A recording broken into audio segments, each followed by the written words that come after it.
好啊，大家好啊，大家好啊，歡迎大家嚟到 D 得網上健康平台啦。我係你哋今晚嘅主持，我叫 Terry。好開心咧，就喺平台見到大家。而家嚟到咧第四季嘅第二集噶咯喎。好開心，逢星期一晚大家都一齊上嚟呢度咧，就學習營養知識。如果有之前上過嚟嘅朋友，都可以俾個一字我喎。同埋俾啲鮮花鼓勵下。D 得網上健康平台致力推廣每個家庭都有一個人走出嚟，主動關注家人三餐嘅營養健康、情緒健康、睡眠質素同埋生活方式。家庭健康咧由自己開始，我哋每位分享者都係家庭嘅健康管理員，透過學習營養學、身體力行改善自己嘅健康，再改善家人同朋友嘅健康，繼而推動普及健康教育。喺眾多嘅健康問題裏邊，我哋透過民意調查，綜合咗10個題目，今期為大家分享。而今晚嘅題目同大家都係息息相關嘅，長命百歲，日日有得去。大家知唔知道原來腸道健康都係影響我哋嘅免疫力、身體嘅代謝之外呢？如果我哋可以做好腸道嘅管理，都係長壽嘅秘訣嚟嘅喎。今晚我哋好開心，邀請到我哋嘅營養師 Viali 同我哋分享喺呢方面嘅經驗。喺生活上面有冇一啲小貼士，或者透過一啲生活上改變嘅小習慣，可以改善到我哋嘅腸道健康呢？以下嘅落嚟，交俾我哋嘅今晚營養師，掌聲有請 Viali。好多謝大家，多謝 Terry 嘅介紹嚇。咁我首先第一件事想問一問大家聽得清唔清楚？如果清楚嘅話咧，俾個五字我啦，等我知道大家都聽得清楚，好唔好？哦，見到啦，見到大家都講啦。咁咧今日咧，我同大家分享嘅主題咧就係講長命百歲，日日有得去。咁啊，大家都知道咧，我哋食嘢跟住就會去即係消化，跟住就會將多餘嘅嘢排出體外。咁所以其實呢個循環咧，即係日日可以去到洗手間，其實係一個好事嚟嘅。咁啊，所以我希望今日嘅詳細分享可以俾到大家多啲唔同嘅資訊，俾大家可以多啲參考啦。咁啊，首先都介紹下自己先。咁我叫 Viali 嚇，咁我姓張嘅。咁我係一個國家嘅公共營養師，亦都係中國營養學會嘅營養健康顧問。咁亦都係體重管理教練、健康管理顧問，亦都係一個創業者，即係直銷商，同埋之前我喺大學裏邊從事呢個高級傳訊主任嘅工作。咁啊，入到我哋今晚嘅主題咯。咁我想首先大家就有冇留意過啲新聞咧？就係我哋有啲唔同嘅出名嘅人咧，其實都可能係因為腸有問題，而即係無論係癌症啦，又或者腸嘅問題，令到可能嘅工作啊，或者好多嘢即係出現咗啲即係生活上面嘅啲困難啊問題咁樣樣。咁啊，包括有日本嘅大胃女王啦，咁有我哋如果好中意踢波嘅朋友知道球王比利啦。咁另外日本嘅音樂大師坂本龍一啦，咁亦都有啲即係香港啲出名嘅明星啊，之前嘅歌星啊，咁佢哋其實大部分嘅朋友都可能係因為個腸有啲問題，可能係腸癌啦，或者係腸嘅唔同問題原因，即係影響咗身體、影響健康、影響好多嘢。咁原來腸咧對我嚟講係非常之重要嘅。咁其實香港咁關於譬如腸有關嘅一啲譬如癌症又好啊、病例啊，咁究竟而家嘅情況係點樣樣咧？咁呢個即係比較新啲嘅統計數字啦嚇，咁呢個應該係舊年大概10月政府公布嘅，即係政府醫務衛生署公布啦。咁佢哋做咗調查啦，咁原來發覺喺2022年咧，截至到去咧，咁大腸癌咧其實已經係無論係嗰個新症啦、病發啦，無論喺男同女之間咧，其實都排喺頭3名裏邊。咁一年可能講緊新症嘅數目咧係都唔少㗎喎。咁好啦，咁既然大腸發生問題咁多啦，咁其實大家知唔知道其實點解我哋嘅腸係會有問題咧？咁原來咧係食出嚟嘅病嚟嘅，同我哋嘅飲食習慣好有關係。咁啊，因為我哋食嘅嘢一定係會通過我哋嘅食道落去我哋胃做消化啦，跟住吸收就係我哋嘅腸臟，咁亦都係將啲垃圾排出嘅，亦都係腸。咁所以我哋嘅腸係佔咗我哋人體器官裏邊一個好大嘅一範圍嚟。咁如果佢出現問題嘅時候咧，原來就會影響到我哋身體好多唔同問題啦。咁其實咧好多時啲新聞咧，大家都會發現咧，咦，食咗一啲唔同嘅食物，咦，點解容易令到大腸出現息肉嘅問題啦？出現可能直腸癌或者腸癌啦，又或者係一啲唔同嘅情況之下，原來都係同我哋食嘢好有關係喎。嗱，呢幾個新聞都係呢近年嘅一啲消息啦。咁唔知大家知唔知道佢哋成日裏面提到常食嘅啲咩食物令到嗰個腸出現問題？大家估唔估到咧？可以喺個 chat room 度咧打啲字俾我睇下，睇下大家估唔估到？我打下睇下大家咧俾啲咩答案我咧，我就決定究竟我開估俾大家聽下，究竟佢哋食咗啲乜嘢，點解會發生呢一個腸有關嘅問題，好唔好啊？大家喺 chat room 度可以打多啲俾我睇下，等我知道下。公仔麵有人提到，OK，好。咁啊，又講快餐啦，即係我哋香港人咧，尤其是好多時都喺外面食飯啦。咁啊，腸仔啊，炸嘢啊，係炸嘢，我哋好中意食啲脆口嘢，係咪啊？炸雞、啤酒啊呢啲嚇。咁啊，火腿、醃製食物啦，係啊，咁樣好多。咁我都開估啦。咁原來咧，以上呢幾個新聞咧，佢哋講到係咩咧？第一，大家講得啱嘅，醃製食物。香腸啊、火腿啊、餐肉啊呢啲，我哋好多時候喺快餐都會食到嘅嘢啦，係煙肉啦呢啲啦。咁另外一個咧就係打邊爐嚇，即係打邊爐好多時都食啲好辣嘅嘢啦，或者可能我食好多個量好多啦，唔同啦，但係菜又比較少啦。炸嘢，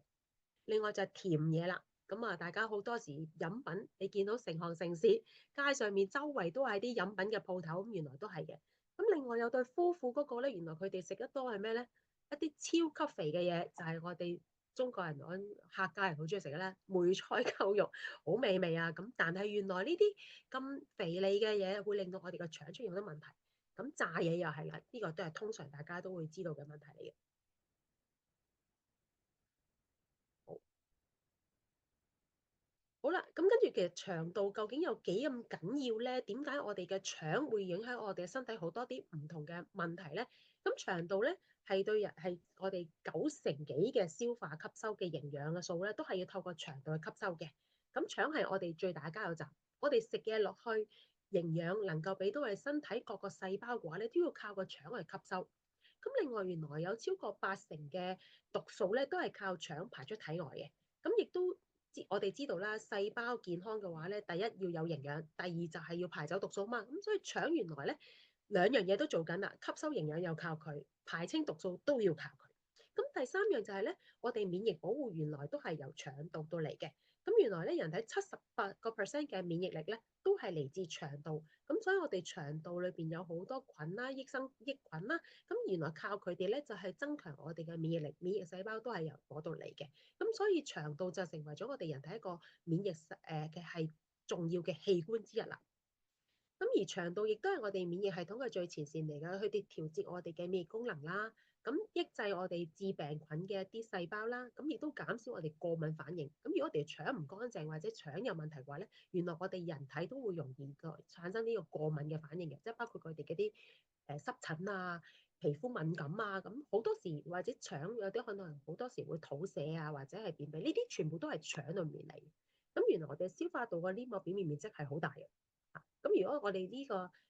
黏膜組織出現問題，咁我哋其實免疫細胞又唔能夠產生啦，咁我哋嘅營養吸收各方面嘅嘢、排清毒素嘅嘢都會受到影響啦。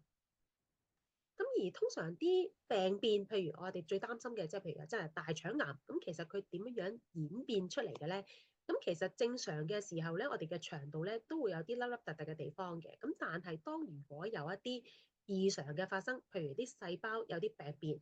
佢成為一啲細嘅腫瘤，慢慢將佢可能演變到大啦。咁裏邊可能增生咗一啲異物啦，或者一啲唔同嘅唔好嘅細胞啦。咁要形成咧，可能喺早期啲，可能大家發現譬如腸裏邊可能有息肉啊，一啲唔同形狀嘅一啲叫做增生嘅細胞啊。咁呢啲如果都係良性嘅，咁可能好簡單，切除咗就冇事啦。咁但係如果有少部分佢形成可能係裏邊有啲唔好嘅細胞啦，變異咗之後啦，咁可能形成就係大腸嘅腸壁裏面發生有啲癌細胞，咁就係我哋講嘅大腸啦。咁但係咧，因為記住一樣嘢就係，如果由息肉發生息肉啦，去到演變咗成為可能係癌症細胞咧，可能係長達好多年甚至10年以上嘅。咁所以如果我哋定期去做呢個大腸嘅檢查，能夠將呢啲息肉切除，咁其實對大家嚟講係一個比較好嘅一個保護嚟㗎啦。啊，咁啊，亦都有啲唔同嘅情況之下咧，係容易啲發生，即係出現由呢息肉變做大腸癌喎。咁首先你要留意自己嘅家族史，有冇一啲親人長輩，其實佢哋本身個腸道都有問題，都可能有腸癌曾經發生過啦。另外就係食煙飲酒嘅朋友要留意啦，因為呢啲都係傷害身體，令到腸比較弱嘅一啲飲食習慣嚟嘅。咁另外頭先都有講啦，成日食高脂肪嘅飲食，又唔食纖維喎，即係食少得蔬菜生果啦。咁亦都體重過重啦，缺乏運動啦，令到你可能脂肪會過多啦。咁另外又就好多時候就係啲腸裏邊發生炎症嘅話咧，容易發炎嘅話咧，咁呢啲都係一啲比較危險嘅一啲信號啦，就要等大家知道，咦，小心啲，避免咗我哋嘅啲由息肉變成大腸直腸癌嘅問題嚇。咁有啲咩情況之下會影響或者咩原因會破壞你嘅腸道健康咧？第一，當然營養不良啦，我哋飲食習慣唔好啦，唔均衡啦，我哋可能蔬菜生果食得少，可能食好多醃製食物，可能食好多炸嘅嘢、高脂肪嘅嘢。咁另外有啲朋友咧就係亂咁用抗生素。因為我知道咧，有時有啲朋友咧好依賴抗生素，覺得咦有抗生素就可以快啲令到自己嘅病好翻，咁我可以就繼續努力工作啦咁樣。咁其實過度或者濫用抗生素咧，原來係會令到我哋嘅腸道嗰個免疫能力降低，咁呢個亦都係會令到我哋腸破壞咗佢嘅健康嘅一樣嘢嚟。咁亦都有啲朋友可能就係、譬如日夜顛倒啊，做嘢好緊張啊，咁長期個胃都唔舒服，可能成日都長期食胃藥啦，令到個胃酸分泌可能撳低個胃酸個分泌，胃酸分泌唔足夠，其實某程度上都會令到我哋嘅消化系統出現問題，咁從而就令到我哋個腸道個負擔去過重，咁都會破壞咗腸道健康嘅。咁頭先講緊啦，飲酒啦、食煙啦呢啲都會令到我哋嘅腸道受損啦。咁當然啦，仲有一部分朋友就係當佢哋可能譬如有癌症或者有啲免疫能力嘅問題，可能佢哋需要接受一啲醫學嘅治療、化療啊、其他或者啲免疫嘅一啲抑制劑要去服食嘅話咧，咁其實呢啲朋友咧腸道都係會比較差。咁你會發覺就好多時有一啲癌症嘅康復病人啦，佢哋可能喺個治療期間食唔到嘢啦，即係冇胃口或者食唔到啦直頭，又或者可能佢哋即係吸收唔到，就算你俾好多營養佢啊，食肉啊，佢都吸收唔到啦，都可能會影響啊。咁呢啲都係一啲影響我哋腸道健康嘅一啲原因嚟。咁大家有冇諗過咧？點樣可以 check 下自己嘅腸道健唔健康咧？咁原來咧有個好簡單嘅幾條問題，你可以問一問大家啦。朝早有冇啲空閒時間俾自己即係平復咧？定係話你一起身已經趕頭趕命就去翻工咧咁樣啊？咁呢個就係容易會唔會好容易心情煩躁啊？覺得唔鬱悶啊咁呢啲啦。咁另外咧就係會唔會好中意食肉？同埋食一啲油炸嘅食品咁另外就係有冇體臭或者口臭啦，有冇定期做運動啦，蔬菜攝取量足唔足夠？我哋陣間仲會講嘅係蔬菜蔬果，我哋要食幾多份先為之夠嚇？咁有冇啲朋友可能坐喺廁所就坐好耐都去唔到便便嘅咧？咁又或者可能去完廁所啦，去完便便啦排便之後啦，覺得仲未去得清楚清晒嘅。咁又或者有啲朋友成日都唔食早餐啊，唔食早餐永遠都知道大家係唔好㗎嚇，咁所以留意啦。咁有時又會忍唔到便意喎，即係好成日都好急好急好急。咁有啲人咧就曾經試過咧幾日都冇得排便，即係我哋俗稱嘅就係嚴重嘅便秘啦。咁大便排便嘅時候係或者係放嘅屁特別臭嘅。咁如果你符合所有呢啲嘢我都唔符合嘅，咁你嘅腸道好健康，咁恭喜大家啦。咁如果你話有其中1至4項好似都關我事喎，都關事喎，咁你個腸道嘅健康狀況就麻麻地啦。不過就建議大家改變下飲食習慣、生活形態，早起早睡早起，做多啲運動，咁希望個腸道更健康。但係如果有5項以上都有你份嘅話咧，咁記住啦，你個腸道嘅環境真係麻麻地，壞菌嘅數量可能比較多，蠕動嘅情況又麻麻地，咁所以咧就要馬上改善呢個生活習慣，去令到自己更加健康啦腸道。咁我哋睇下咩情況之下睇你嘅腸道健唔健康咧，就可以由你嘅大便嘅狀況去睇下啦。咁好嘅大便咧，其實就係半浮半沉嘅，金黃色嘅，唔會好臭嚇，冇乜味道啦。咁大概每次排便嘅數量可能係講緊2至3條中型香蕉嘅 size 咁上下啦。咁成型嘅咁唔會話太幼，亦都唔會太粗，好順暢，好容易就可以去到啦。咁但係如果你話唔係嘅，咁好多時你見到右手邊啦，譬如嘅顏色你留意啦，會唔會係啲奇怪嘅顏色啦？會唔會係好臭啦？個量唔夠啦，或者係啲形狀好奇怪啦？又或者一係就好容易肚屙，咁呢啲都係顯示到你個腸臟真係麻麻地，咁要留意啦。咁其實我哋保持一個開心、健康、快樂嘅腸道微生態，我哋講緊係佢哋嘅個菌族啦。咁其實原來好緊要嘅，我哋要需要多啲食蔬菜生果，避免去食一啲甜嘅嘢啦，飲甜品啦，避免去食啲加工嘅食品啦。盡量唔需要嘅話，就避免使用抗生素，即係唔好過量去依賴抗生素濫用佢啦。咁另外咧，對我哋嘅腸道有益嘅益生菌，其實係我哋可以吸收嘅。咁但係淨係食益生菌都唔夠喎，咁你要儲備一啲咧，俾我哋益生菌足夠食物去供佢哋可以繼續生活生存喺呢個腸道嘅益生元就好緊要啦。咁益生元其實就來自咩咧？係來自我哋啲好多蔬菜啊、生果啊、纖維裏邊嘅嘢，或者穀物裏邊嘅纖維咁樣嘅。咁期間咧，我哋要有個健康嘅腸道咧，最緊要係有個充足睡眠，等我哋嘅腸道可以有個休息時間，等佢有時間去製造我哋嘅免疫細胞各方面嘅嘢。咁另外做運動亦都係一個對我哋嘅腸道微生態好有幫助嘅地方嚟。咁都有啲朋友問我，腸裏邊係咪咩菌都有㗎？好菌、中性菌同惡菌都有㗎。我可以話俾大家聽，係一定有嘅。咁亦都咧，中間嘅中性菌，我哋其實叫二五仔嘅菌咧，係佔最多嘅，佔6至7成都係佢哋嚟嘅。咁而好嘅菌同埋壞嘅菌，大概就10至20個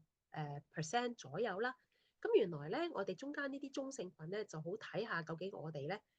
嘅好菌多定係壞菌多。好菌多嘅話咧，個比例上多咧，佢就會黐咗去好菌嗰邊；壞菌多，佢就會黐去壞菌嗰邊。咁所以我哋咧，如果要有腸道一個健康嘅一個菌群嘅話咧，咁其實我哋嘅好菌就要多啲，係啦。咁令到壞菌嘅數量少啲咧，咁我哋整體去對我哋腸臟好嘅菌咧就會多啲㗎啦。咁原來咧腸咧嘅微生物咧，呢咁講啦，呢即係生態，如果係即係好菌係多嘅話咧，原來我哋係會影響埋我哋嘅腦嘅，所以成日都講緊腸係我哋第二大腦啊嚇。咁原來咧好嘅菌或者好嘅腸道嘅話咧，佢會影響我哋嘅行為情緒啊，影響我哋嘅代謝幫助我哋荷爾蒙去分泌係啦，尤其是係胃嘅腸嘅物質啦嚇，咁亦都令我哋去調節我哋嘅神經。係啦，增強我哋嘅免疫能力，係啦，咁亦都幫我哋去，即係譬如我哋去腦嘅神經物質嘅傳遞啊、生產啊，原來呢啲全部都同腸有關，因為腸係直接去俾信息個腦嘅。咁但係如果你話當個腸係唔好嘅話咧，咁連帶我哋嘅好多啲免疫能力啊、情緒啊都會受到影響嘅喎。咁另外一樣嘢咧，就原來我哋嘅腸道健康咧，同我哋身體好多唔同慢性病都有關係嘅。因為咧，腸同腦、腸同埋肺、腸同我哋嘅心臟，甚至我哋嘅皮膚代謝一啲唔同嘅問題咧，都息息相關。咁代謝問題就通常會影響就係我哋如果代謝令到我哋代謝慢就會肥啦。咁亦都有一部分嘅糖尿病嘅同埋血壓高嘅情況都係同呢個代謝有關嘅。咁而肺啊，就係好多朋友，譬如哮喘啊，或者啲肺炎啊、肺癌啊，其實原來呢啲都同腸有關聯嚇。咁原來一啲精神上面一啲問題，譬如我哋譬如有朋友有自閉症啊，或者神經衰弱啊、症狀啊、抑鬱啊，或者啲退化啊、啲疾病咧，都係同個腸有關。咁心臟啦，又係啦，血管啦，栓塞啦，又或者一啲皮膚上問題，皮膚牛皮癬啊。異位性皮炎即係我哋嘅皮膚敏感啦，好多時我哋就講緊俗稱嘅濕疹啦，或者啲其他皮膚病咧，原來都係同腸有關。咁腸唔健康呢啲問題就會產生嚇，咁腸健康呢啲問題當然就可以改善啦。係啦，咁日常生活有咩辦法可以令我哋嘅即係有咩情況之下會令到我哋啲好菌減少咧？有冇啲朋友咧，可能一日工作到晚咧，成日都坐喺度唔喐㗎？咁原來呢樣嘢都會令到我哋好菌減少。OT 咁當然我都唔鼓勵你超時工作嘅，咁亦都鼓勵啲僱主咧，好好地對待我哋嘅員工啦。超時工作真係對個健康唔好，咁即係可以適量地即係應付個工作就已經係最理想啦。咁如果有時壓力大，真係好似阿媽勞氣啲鬧細路仔，又或者有時可能你嘅客戶好難好麻煩，令到你好掹陣，咁原來呢啲壓力咧都會令到你嘅身體嘅好菌會減少影響嘅。係啦。咁另外頭先我都有講啦，高脂高糖嘅食品啦、加工食品啦，有啲朋友可能飲食唔定時嘅，可能有時12點又食一餐，有時可能要3點先食一餐，尤其是佢嘅工作可能個性質係要走嚟走去嘅話，又或者有啲朋友經常大魚大肉，咁呢啲原來都係一啲唔好嘅習慣，令到我哋腸道嘅好菌係會減少嘅。咁點先可以打造健康嘅腸道呢？咁我推薦幾樣嘢俾大家。第一，食一啲含豐富良好纖維嘅食物，另外飲適量嘅水。食物咧就食圓形啦，即係譬如食豬就食豬肉，就唔好去走去食午餐肉，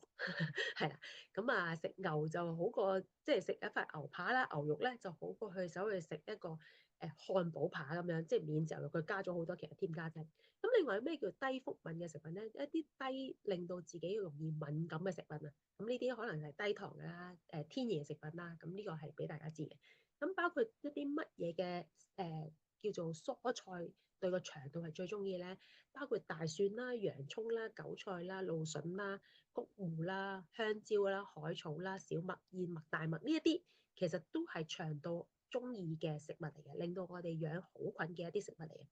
咁飲水好緊要，咁有好多朋友成日都話我唔頸渴喎，唔飲水喎，咁我可以話俾大家聽，每日8杯清純乾淨嘅水其實係必須。我哋嘅身體整個代謝啦，所有腸道健康咧都要靠水分，唔夠水分嘅話，你會發覺咧便便都去唔到嘅。咁所以點解飲水就比較緊要？咁係留意翻啦，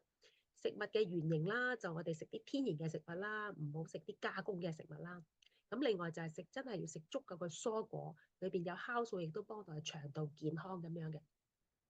咁另外一樣嘢啦，就其實我哋每日究竟要食幾多蔬菜生果先至足夠呢？其實我鼓勵大家每日要最少食5份蔬菜、4份水果，咁大概就係一個拳頭為止一份啦。咁呢個就大家就可以睇翻、留意翻，咁量起多。咁點解一定要做呢個呢？因為原來蔬菜水果裏邊咧，除咗有酵素，除咗有維他命營養之外咧，最緊要係佢嘅膳食纖維咧，係我哋腸道裏邊好菌最需要嘅一啲養分嚟嘅。你能夠養好菌，你就需要一啲好嘅纖維去幫手。咁邊啲人需要食益生菌咧？唔係一定淨係點解咁講？係其實大部分人都需要嘅，唔同年紀嘅朋友都需要嘅。咁尤其是你成日都排便唔暢順、病緊嘅朋友、過敏朋友、小朋友，成日都去外邊食嘅朋友就更加需要。咁你話如果我要腸道健康嘅話，咁我當然我要更加需要食啲好嘅菌啦。咁但係咧，有啲朋友可能會問，咁益生菌究竟點揀啊？市面咁多，又有好多唔同嘅品牌，個個都話有自己有幾好幾好。咁我就建議大家去留意呢6個唔同嘅範疇。第一，我哋要揀嗰個菌株係有編碼，係有身份證，有證明究竟佢係有咩功效，即係要有名有姓嘅，唔係就咁話啊，我有益生菌，就唔知佢裏邊係邊種菌，咁菌好多㗎嘛嚇。咁第二樣嘢就要認清菌嘅數目啦，嚇，咁數目咁通常都有寫嘅，咁你估計預期大概每人我哋大概需要去到每一日咧需要50至100億啦，咁所以你要睇翻個菌嘅數量，太少係唔夠嘅，太多其實身體吸唔吸收到嘅嘢都係要留意啦。第二樣嘢少糖少香料，咁我知道市面上有一啲號稱自己有100億益生菌嘅飲品咧，其實裏邊咧一小樽咧，已經有成3至4粒糖，但係呢啲糖咧對我哋嚟講絕對唔係一個好事嚟㗎嚇，因為佢又帶咗其他啲身體炎症嘅問題，咁所以要揀嘅時候就要揀少糖少香料嘅一啲益生菌嘅產品啦。